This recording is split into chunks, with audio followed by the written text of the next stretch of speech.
할렐루야. 우리는 계속해서 요한복음에 있는 말씀을 보고 있습니다. 특별히 예수님께서 이제 예루살렘에 입성을 하시고 고난주간에 들어가십니다. 오늘 본문의 말씀은 고난주간 가운데에 수요일에 해당되어지는 말씀의 내용입니다. 수요일에 해당되어진다는 건 바로 이틀 있으면 예수님이 이제 십자가를 지시게 되는 시점을 앞에 두고 있다는 것이죠. 오늘 다락방에 모여서 예수님과 제자들이 마지막 만찬을 나누는 최후의 만찬의 내용이 오늘 본문 말씀 바로 내용이 최후의 만찬의 내용입니다. 그리고 최후의 만찬이 있고 난 이후에 식사를 마치시고 난 이후에 오늘 말씀에 기록되어진 바로 세족식이 이루어지는 내용들이 본문 속에 기록이 되어져 있습니다. 예수님은 공생의 사역을 시작하시면서 홀로 하지 아니하시고 제자들을 부르셨습니다. 제자들을 부르셨던 이유는 예수님께서 하셔야 될 일과 제자들이 해야 될 일들이 명확하게 구분되어져 있었습니다. 일의 성격이나 내용들, 본질적인 내용은 같을 수 있지만 그러나 명확하게 구분이 되어져 있었습니다. 우리가 생각할 때에 예수님의 제자들, 그냥 예수님과 동행했던 사람들, 예수님의 복음의 사역을 위해서 함께했던 사람들 정도로 생각할 수가 있을 겁니다. 그러나 예수님 편에 생각했을 때 예수님의 제자들의 의미는 또 다른 더 큰 의미를 가지고 있습니다. 예수님이 이 땅에 오셔서 하시는 사역의 본질적인 목적과 방향은 이 땅의 인간들의 죄를 근본적으로 해결하기 위하여서 죄를 해결할 수 있는 방법은 바로 대신 누군가가 죄의 값을 치르는 것입니다. 예수님이 그 죄의 값을 치르셨고 그 죄의 값을 치르시기 위하여서 십자가를 지셨고 그리고 죽으십니다. 죽은 지 장사된 지 3일 동안 음부의 권세의 자리에 내려가게 되시고 그곳에서 모든 죄의 값을 치르시고 그곳에 머물러 있을 수 없었기에 예수님께서는 사망 권세를 이기고 부활하십니다. 부활하시고 예수님은 40일 동안 제자들을 만나시고 다시 흩어졌던 제자들을 다시 모으십니다. 그리고 그들을 격려하십니다. 그리고 그들에게 성령을 약속하시고 예수님은 승천하시는 내용을 성경에서 볼 수가 있습니다. 그러고 보면 예수님께서는 구원 사역을 이루시는 것이 예수님의 본질적 사역의 목적이었고 제자들의 사역은 예수님께서 이루신 구원 사역을 가지고 나아가서 믿지 않는 이들에게 예수 그리스도의 복음을 전하는 사명을 갖는 것이 제자들의 삶이요 제자들의 사역입니다. 그렇게 보면 예수님은 3년 동안 제자들을 데리고 다니시면서 제자들을 말씀으로 양육하시고 제자들을 통하여서 예수님이 세워가기를 원했던 것, 제자들을 통하여서 이후에 행하실 놀라운 하나님의 일들이 있었기 때문에 예수님은 제자들을 훈련시키시는 사역들을 감당하십니다. 특별히 예수님의 제자 사역에 있어서의 특징 중에 하나는 바로 듣고 배우는 것이 아니라 강연을 통해서 배우는 것이 아니라 철저하게 보고 배우는 시스템이었다는 거예요. 그래서 예수님이 제자들을 양육할 때에는 삶이었습니다. 예수님이 제자들을 양육할 때에는 예수님 당신이 먼저 실천적 삶을 통하여서 바로 제자들에게 어떤 것이 참된 그리스도인의 삶인가, 어떤 것이 이 세대 앞에 목적과 사명이 있는 삶인가, 특별히 부름받은 사람들, 예수님 스스로가 하나님께 내가 이 땅에 보냄을 받은 자로서 살아가시면서 예수님의 생각과 예수님의 감정과 예수님이 가지고 있는 모든 걸 다 내려놓고 철저하게 요한복음에서는 예수님이 행하신 모든 것이 나를 보내신 분, 다시 말하면 하나님의 뜻을 이루려 함이라 라고 말씀하시며 하나님의 말씀을 하셨고 하나님의 뜻을 이루는 데에 그의 모든 삶의 초점이 맞추어져 있었던 걸 보게 됩니다. 오늘 본문도 이와 같은 내용들을 같이 겸하여 내용들을 함께 싣고 있는 걸 보면서 예수님께서는 제자들에게 바로 제자들을 보내신 예수님, 우리를 이 땅 가운데 사명자로 보내신 예수님, 그분의 목적과 사명이 무엇인지, 우리를 부르신 그 목적과 사명이 무엇인지를 정확하게 알고 그 부름에 합당한 삶을 살 것을 우리에게 요청하고 있는 내용들이 본문 속에 함께 기록이 되어져 있습니다. 자, 그런 관점에서 우리가 이 말씀을 다시 한번 보면 좀 더 새로운 관점에서 이 말씀을 볼 수 있을 것 같습니다. 무슨 말이냐면 이제 이틀 후면 예수님이 십자가를 지셔야 돼요. 제자들과 나누는 마지막의 만찬이에요. 제자들을 양육할 수 있는, 제자들을 가르칠 수 있는 마지막 시간입니다. 어찌 보면 마지막 수업 시간을 지금 가지고 있는 거예요. 근데 그 마지막 수업 시간을 예수님이 행하시면서 오늘 13장 1절 말씀에 대단히 중요한 말씀을 예수님 하십니다. 우리 같이 한번 합독하도록 하겠습니다. 유월절 전에 예수께서 자기가 세상을 떠나 아버지께로 돌아가실 때가 이른 줄 아시고 세상에 있는 자기 사람들을 사랑하시되 끝까지 사랑하시니라. 아멘. 예수님은 당신의 때가 얼마 남지 않았다라는 걸 아셨습니다. 그리고 그것이 대단히 바로 앞에 있다라는 것도 알고 계셨습니다. 그런 예수님께서 오늘 제자들에게 마지막 무언가를 교훈하기를 원하시는데, 무언가를 가르치기를 원하시는데, 먼저 예수님의 말씀의 시작은 이거죠. 내가 너희들을, 특별히 제자들을 이야기하는 겁니다. 제자들을 향하여 내가 너희를 사랑한다는 거예요. 그런데 그 사랑이 어떤 사랑이라고 말합니까? 끝까지 사랑하셨다라고 말씀을 해요. 자, 이 끝까지 사랑하셨다라고 하는 이 말씀의 원어의 내용을 직역해 보면 그런 내용이에요. 영원토록, 결정적으로, 그리고 충분히라고 하는 의미가 담겨져 있습니다. 끝까지 사랑했다라고 하는 건 주님의 사랑 속에는 충분한 사랑이 있다는 거예요. 우리가 그리스도인으로 이 세대를 살아가는 데 있어서 하나님의 사랑 안에는 우리의 삶의 필요를 채워줄 수 있는 충분한 사랑이 그 사랑 속에 있다는 사실을 믿으시기를 바랍니다. 우리가 때로는 성장하면서 부모에게 사랑을 받지 못했고 그 받지 못한 사랑 때문에 낮은 자존감이 있고 누군가에게 사랑을 받기 위하여서 철저하게 자기 자신이 비굴해지는 그런 삶의 연장 속에 상처 속에 살아갔던 사람들까지라도 하나님의 사랑을 알면, 그 하나님의 사랑을 경험하고 나면 그 채워진 하나님의 사랑은 모든 걸 채울 수 있는 사랑, 모든 걸 넉넉히 치유하고 회복시킬 수 있는 충분한 사랑이 그 사랑 안에 있음을 믿으시기를 바랍니다. 그 사랑의 증거로 우리에게 예수 그리스도를 허락하셨습니다. 그런데 그 예수 그리스도를 통하여 이 땅 가운데 그리스도인이 살아가는 데 있어서 예수 그리스도의 이름, 예수 그리스도의 생명, 예수 그리스도의 그 권세, 예수 그리스도 안에 있는 성도의 삶은 이 땅 가운데 그 어떤 것도 부족함이 없이 바로 충분한 성도로서의 삶을 살아갈 수 있는 그 충분함이 예수 그리스도 안에 있다는 사실을 믿으시기를 바랍니다. 그러니까 주님이 우리를 향한 사랑은 그냥 낳아주고 필요한 것 채워주고 이런 사랑이 아니라 끝까지 하는 사랑이었어요. 그 끝까지 한 예수님의 사랑은 어디까지 나타납니까? 십자가의 죽으심으로 끝나지 아니하시고 십자가에서 죽으시고 부활하셔서 40일 동안 제자들을 만나시고 제자들을 다시 세워가시고 그들의 상한 마음을 치유하시고 잃어버렸던 소망 가운데 그들에게 소망을 허락하시고 다시 제자들을 불러 모으십니다. 그리고 말씀하십니다. 나는 갈 거야. 그런데 내가 가지만 너희들에게 성령을 보내줄 거라고 말씀을 하십니다. 지난 수요일 날 말씀드렸죠? 하나님이 우리에게 주신 복지가 있어요. 이 땅에 대한민국 국민이 국민으로 살아가는 데 있어서의 복지라고 하는 건 최저 생활을 할 수 있도록, 기본적인 삶을 살아갈 수 있도록 국가는 국민을 지원해야 하고 또 그 역할을 감당하는 것이 국가의 의무요 사명입니다.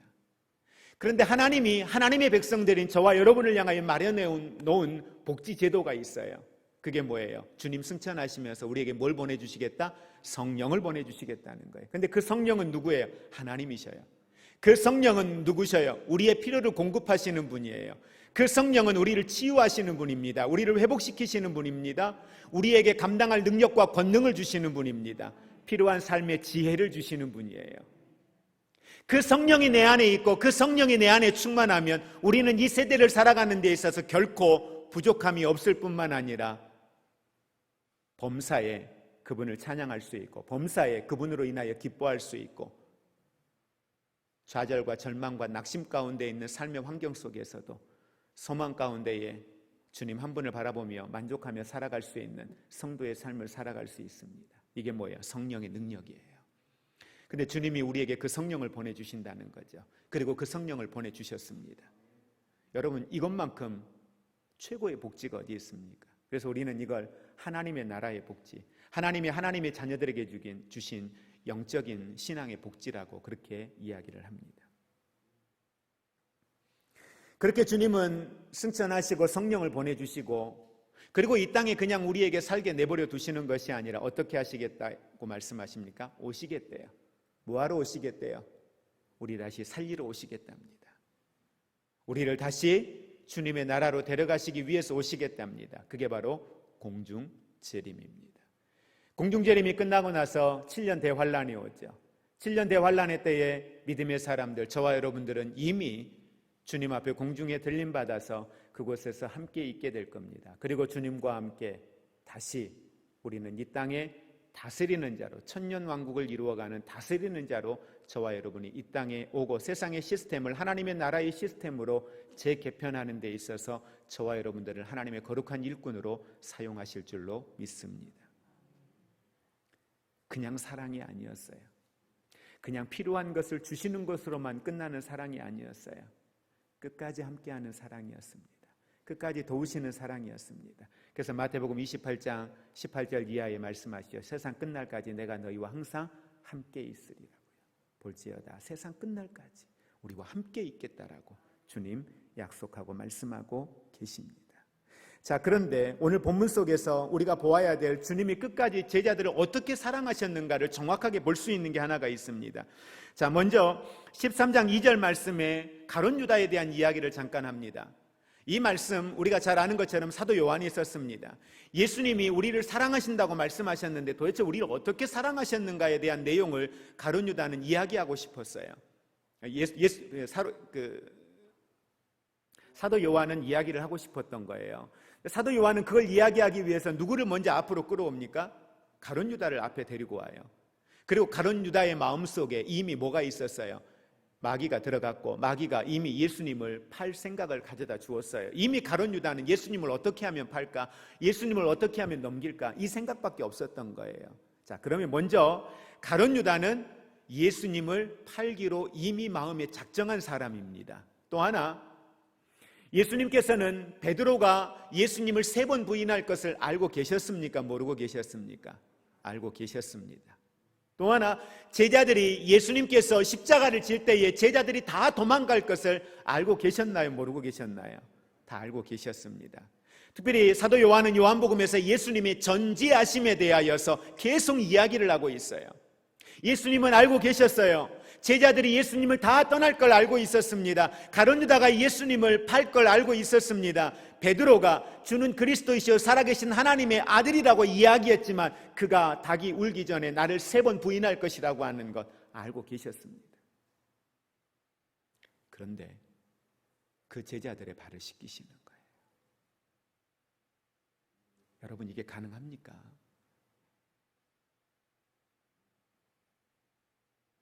자기들을 위해서 왔는데 도망갈 제자, 모른다고 저주할 부인할 제자, 자기를 팔아넘기는, 돈에 눈이 어두워서 자기를 팔아넘길 제자, 그 제자들을 발을 씻기시는 거예요. 여러분, 나중에 한번 생각해 보실래요?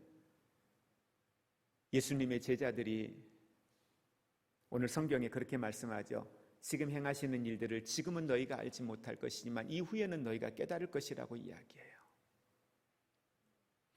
예수님이 그들의 발을 씻길 때에 그들은 영문도 몰랐습니다. 다만 문화적으로 선생이신 예수님이, 주님이신 예수님이 우리가 주님의 발을 씻겨드려도 부족한 판에 그분이 무릎을 꿇고 앉아서 허리를 굽히고 앉아서 나를 위하여 발을 씻기신다는 그게 민망했던 거예요. 그래서 베드로는 거절해요. 주님, 그리 마십시오. 안 됩니다. 내 발은 씻길 수 없습니다. 이렇게 거절을 해요. 그렇게 이야기했던 그들이 예수님이 어떤 의미에서 발을 씻기셨는지,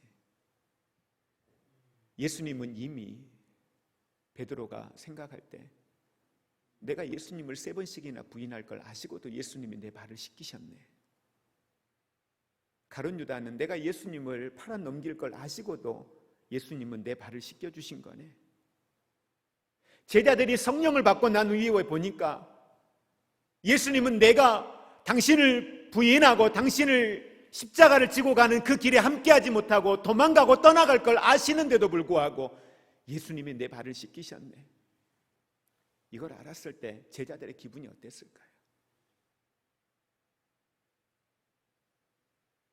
그 하나님의 사랑이라는 건, 그 예수님의 십자가의 사랑이라는 것, 제자들에게 있어서는 사랑도 크지만 견딜 수 없는 죄송함과 그 십자가 앞에 설 때마다 내가 얼마나 연약한 사람이었는가, 그리고 그 하나님의 사랑이, 그 예수 그리스도의 십자가의 사랑이 얼마나 크고 놀랍고 귀한 아름다운 사랑이었는가, 그렇게 말씀하시면서 예수님께서 너희도 이와 같이 하라.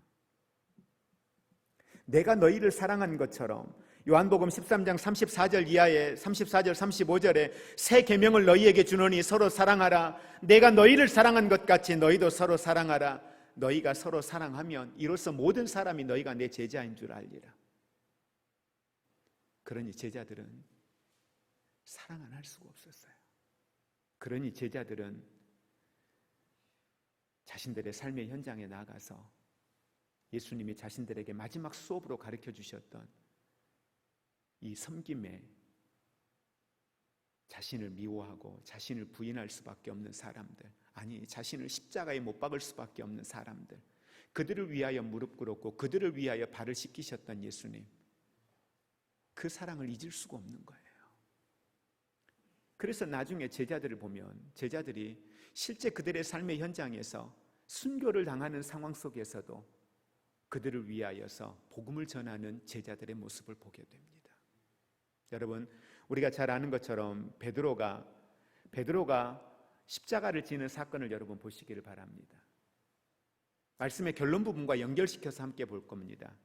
자, 17절에 보면 너희가 이것을 알고 행하면 복이 있으리라라고 말씀해서요, 예수님께서 제자들에게 이와 같은 일을 나타내 보여주시고 제자들과 대화를 쭉 하시는 과정 가운데에 선생인 내가, 너희가 선생이라고 말하는, 주님이라고 말하는 내가 너희에게 이와 같은 일을 행하였으니 너희들도 이렇게 하라는 거예요. 그러면서 예수님 하시는 말씀이 너희가 이와 같이 하면 어떻게 된다는 거예요. 너희가 이것들을 알고 행하면 너희에게 복이 있을 것이라고 말씀을 하시는 거예요. 여러분, 이 말씀을 들었던 제자들의 마지막의 삶을 여러분 한번 기억해 보시기 바랍니다. 우리가 베드로의 죽음을 생각할 때 베드로는 십자가를 거꾸로 지고 죽었다라는 이야기를 알고 있습니다. 그런데 그 이전에 베드로가 로마의 감옥에 갇혔는데, 로마의 감옥에 갇혀있던, 베드로가 갇혀있던 감옥은 문헌에 보면은 그냥 위로 열려있는, 공중으로 열려있는 창문 하나가, 위로 열려있는 구멍 하나가 전부예요. 그리고 앉을 수도 없습니다. 누울 수도 없습니다. 그냥 서 있는 자세예요. 그곳에서 자그마치 9개월이라고 하는 시간을 베드로는 감옥에 갇혀 있었습니다. 그런데 놀라운 건요, 베드로가 그렇게 감옥에 갇혀 있는 그 상황, 온갖 고통 상황 속에 있는 그 순간 속에서도 베드로는 복음을 전했습니다. 누구에게요? 간수들에게. 이미 제자들, 예수 그리스도 안에 있는 사람들에게 옥문이 열리는 사건들 수없이 그들은 듣고 보았기 때문에 철저하게 그들은 옥문을 지키고 있었습니다. 그런 간수들에게 복음을 전해요. 특별히 두 사람의 이름이 기록이 되어져 있습니다. 간수 가운데 한 사람의 이름은 프로세스라고 하는 사람이고 또 한 사람의 이름은 마르트니아누스라고 하는 사람입니다. 그 외에 문헌에 보면 약 47명의 간수들이 예수 그리스도를, 베드로가 전하는 복음을 통하여 예수 그리스도를 믿었다라고 이야기를 하고 있습니다. 감옥에 갇혀 있는 그 순간에도 바울은 복음을 전할 수밖에 없었어요. 남들에게는 고통이고 최악의 환경이지만 베드로에게는 나를 지키고 있는 그들에게 복음을 전할 수 있는 최적의 상황이었던 거예요.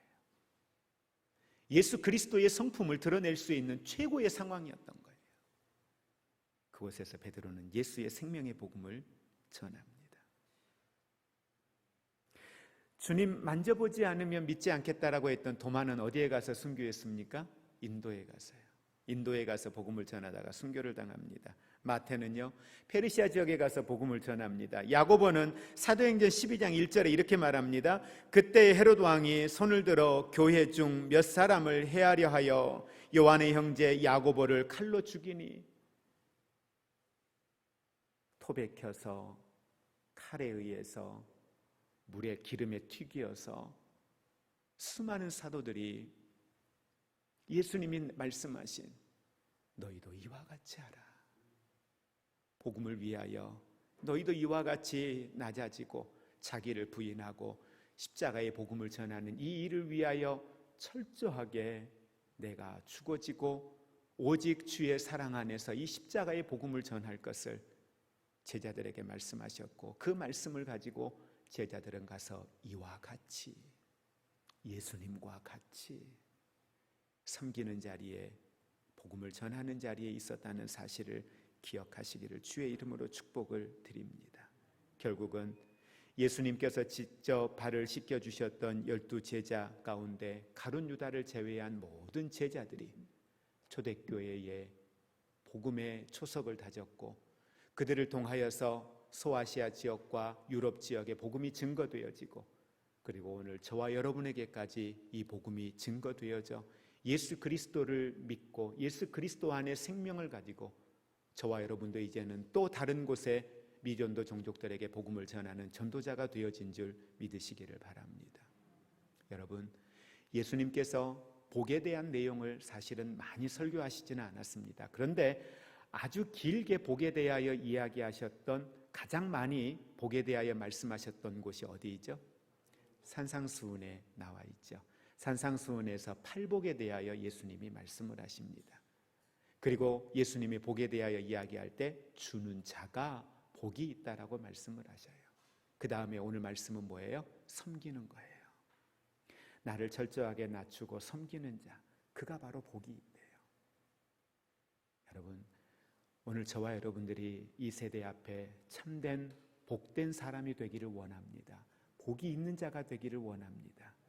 오늘 예수님께서는 저와 여러분의 발을 씻겨주셨습니다. 수없이 거짓말하고 수없이 말씀 앞에 서지 못하고 수없이 사랑이 있는데도 불구하고 사랑을 알지 못한 사람처럼 살고 있는 우리를 향하여서 오늘 주님이 행하신 일들을 여러분 한번 기억해 보시기 바랍니다. 주님이 우리의 발을 씻기셨어요. 왜 예수님께서 허구 많은 시간 가운데에 마지막 예수님 마무리하시면서 많은 것들을 이야기하실 수 있는 그 상황에 친히 앉으시고 허리를 굽히시고 대하의 물을 직접 받아다가 허리에 수건을 차시고 제자들의 발을 씻기시면서 14절, 15절 우리 한번 같이 합독하겠습니다. 내가 주와 또는 선생이 되어 너희 발을 씻었으니 너희도 서로 발을 씻어주는 것이 옳으니라. 내가 너희에게 행한 것 같이 너희도 행하게 하려 하여 본을 보였노라. 아멘. 오늘 저와 여러분도 나를 해하려고 하는 사람, 내 마음에 상처를 주는 사람, 도저히 이해되지 않는 말과 행동으로 내 삶을 무너뜨리는 사람, 자기를 죽이기 위하여 칼을 들고 있는 사람 앞에, 자기를 돌로 쳐 죽이기 위하여 자기 앞에 서 있는 사람 앞에 저들의 영혼을 위하여 기도하고 그들이 예수 그리스도 앞에 구원받는 사람 되기를 위하여 하나님의 사랑을 알게 하기 위하여 복음 전했던 제자들의 모습처럼 오늘 그 사랑을 가진 내가, 주님이 친히 내 발을 씻겨주셨던 그 은혜를 입은 내가 이 세대 앞에 우리도 누군가의 발을 씻길 수 있는, 누군가를 하나님 앞에 예배자로 세우기 위하여 무릎 꿇을 수 있는, 허리를 굽힐 수 있는, 사랑의 손을 내밀 수 있는 하나님의 사람들이 되시기를 주의 이름으로 축복을 드립니다.